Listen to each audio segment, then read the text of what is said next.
Você consegue acreditar em mim se eu te contar que existem casais que não brigam? Que isso é uma possibilidade real? Meu nome é Lia Plutarco, eu sou psicóloga e hoje eu vou te explicar um pouquinho mais sobre isso.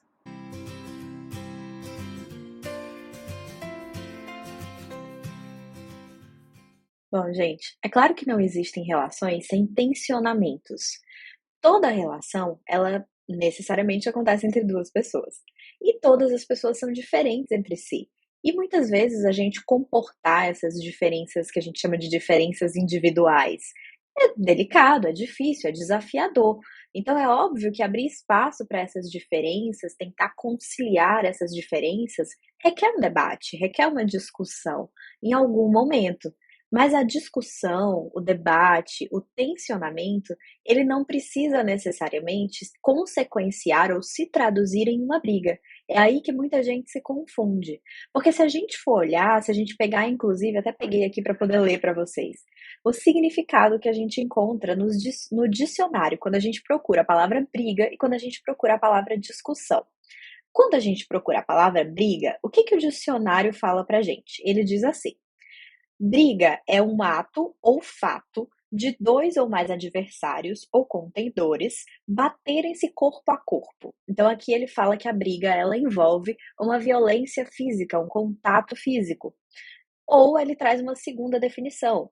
Briga é um desentendimento, uma querela, um conflito de interesses ou uma discussão agressiva. Então a briga, apesar dela ser muito parecida com a discussão, ao ponto de, na descrição dela, a gente ter o termo discussão agressiva, mas tem esse adendo, é uma discussão agressiva, não é qualquer discussão. Então, na briga, necessariamente, a gente vai ter algum tipo de violência. A gente vai ter violência física, violência psicológica, violência verbal, a gente vai ter uma pessoa que aumenta o tom de voz, uma pessoa querendo ganhar da outra, né? Então, essa postura de competidores mesmo. Eu estou meio que contra você, querendo ganhar de você, querendo ganhar o argumento, muitas vezes até querendo ganhar no grito. Então a briga ela não tende a ser algo que vai agregar. A postura das duas pessoas que estão participando de uma briga é querendo um embate, é querendo vencer aquele argumento por algum motivo. Já quando a gente fala de uma discussão, vamos começar aqui com o significado também do dicionário. A discussão, ela significa analisar questionando, levantar questões a respeito de algo, examinar detalhadamente, defender pontos de vista contrários sobre algo e debater. Então a discussão, ela é uma versão mais saudável da briga.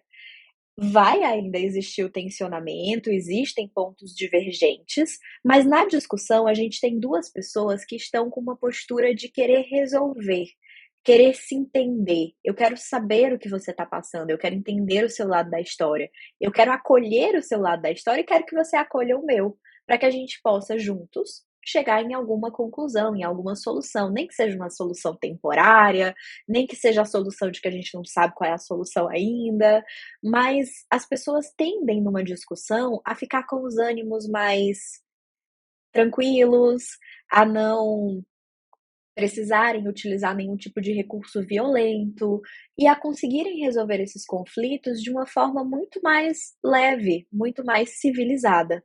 Então, quando a gente fala, né, essa pergunta polêmica do começo, assim, existem casais que não brigam? É possível. Claro que é muito difícil, porque ter esse nível de controle sobre as próprias emoções, sobre a própria regulação emocional, né, de dizer: "Não, eu tô alterado aqui, eu não tô conseguindo conversar com você direito, eu vou tentar falar de uma outra forma. Nesse momento é melhor a gente não conversar mais, porque eu não tô dando conta, né, de falar as coisas de uma forma que eu não vá te machucar, que eu não vá me arrepender depois das coisas que eu falei". Isso é super, super, super difícil, mas é possível. Então, é possível existir casais que não brigam, que apenas resolvem os seus problemas, suas divergências, suas questões de um modo geral, utilizando esse recurso mais saudável que é a discussão, que é o debate, que eles conseguem de fato se comunicar sem precisar ir para esses recursos mais pesados, agressivos que a gente tem em uma briga.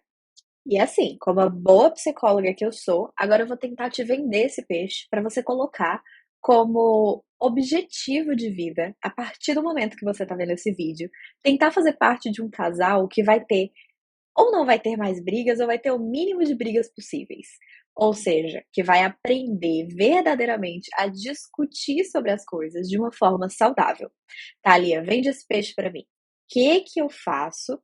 Por que isso seria importante? Qual a vantagem? Né? Para que serve? Como é que é isso? Bom, a principal vantagem de você aprender a ser esse casal é que você vai deixar de magoar o seu parceiro, de desgastar o teu relacionamento.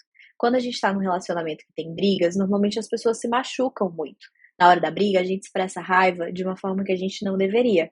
E a gente, nessa expressão da raiva, muitas vezes fala coisas que não queria falar, fala com uma péssima escolha de palavras, deixa a raiva falar pela gente e acaba falando de uma forma muito agressiva, que quer, de certa forma, dar uma alfinetada, dar uma machucada, ou até mesmo falar alguma coisa para acabar logo aquela discussão e se livrar daquela pessoa, né? Eu não quero acolher ela, eu quero mandar ela embora.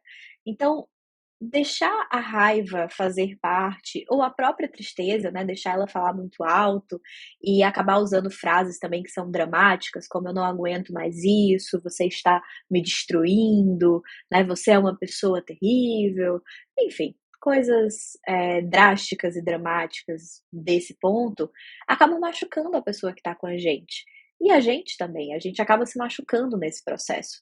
E quanto mais isso acontece, quanto mais as pessoas brigam, mais elas se desgastam, mais elas se machucam. E mais chances a gente tem dessa relação acabar não dando certo. Então, a grande vantagem de aprender a ser um casal que verdadeiramente sabe discutir e não precisa mais brigar é a durabilidade desse relacionamento. Quanto menos brigas a gente tiver e quanto mais discussões saudáveis a gente tiver, provavelmente essa relação vai durar mais e vai ser mais saudável também. E aí, caso isso não tenha sido suficiente, eu ainda vou te dar mais um motivo. Além de você deixar de magoar o teu companheiro e aumentar a probabilidade de você ter um relacionamento mais saudável, isso também vai te ajudar a viver melhor, porque quando a gente experimenta emoções intensas com uma frequência muito alta, isso libera alguns neurotransmissores, como o cortisol, que acaba tornando a gente também acaba nos prejudicando de alguma forma, né? Eu ia dizer tornando a gente menos saudável, mas é mais ou menos isso mesmo. Então, quando você libera esse cortisol em excesso, você se estressa em excesso, você acaba tendo menos saúde, dormindo pior, não conseguindo dar tanto no teu exercício físico, é mais difícil conseguir os resultados estéticos que você talvez esteja buscando. Então, de fato, brigar menos faz bem não só para a relação, mas para você também. E para fechar esse assunto, talvez a pergunta mais difícil. Tá, e como é que faz isso? Como é que de verdade a gente aprende a controlar essas emoções para poder brigar menos, a ter uma postura parceira com a pessoa que está ali comigo dentro de uma discussão? Bom, gente, a resposta para isso não é fácil, porque envolve uma série de habilidades, envolve você aprender algumas técnicas de regulação emocional, envolve você aprender algumas técnicas de habilidades sociais.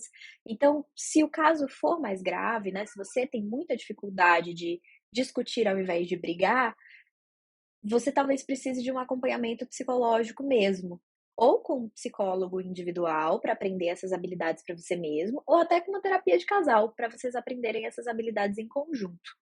Nesses casos, né, que vamos dizer assim: "Ah, Elia, mas eu acho que o meu caso não é tão difícil assim". Então, tenta dar uma pesquisada sobre isso. Pesquisa sobre regulação emocional, se a tua dificuldade for essa de controlar tuas emoções ali no momento, ou pesquisa um pouco sobre habilidades sociais de um modo geral. Tem vários livros que são interessantes, que a gente poderia utilizar também, alguns mais técnicos. Eu acho que eu tô até com uma aqui que eu posso mostrar para vocês. Esse é um bem mais técnico, é mais para psicólogos, tá? Que é o Manual de Avaliação e Treinamento das Habilidades Sociais do Cavalo, esse é bem mais técnico mesmo, mas a gente tem também algumas alternativas para você que quer apenas saber um pouquinho mais sobre esse assunto. Então, Caso essa seja da tua vontade, né, de fazer essa descoberta e essa caminhada por conta própria, esse também é um caminho, o caminho da autobiografia, desculpa, gente, da biblioterapia, né, de você, eu ia dizer autobiografia, nada a ver. O caminho da biblioterapia, de você começar a estudar um pouco sobre esse tema, entender um pouco mais sobre isso, porque aí isso vai transformando aos poucos a tua capacidade de se comportar de uma outra forma, de agir de uma outra maneira, tá certo? Bom, espero que vocês tenham gostado desse vídeo. Se ficaram com alguma dúvida sobre isso ou se querem saber um pouquinho mais, falem comigo. Beijo grande e até o próximo.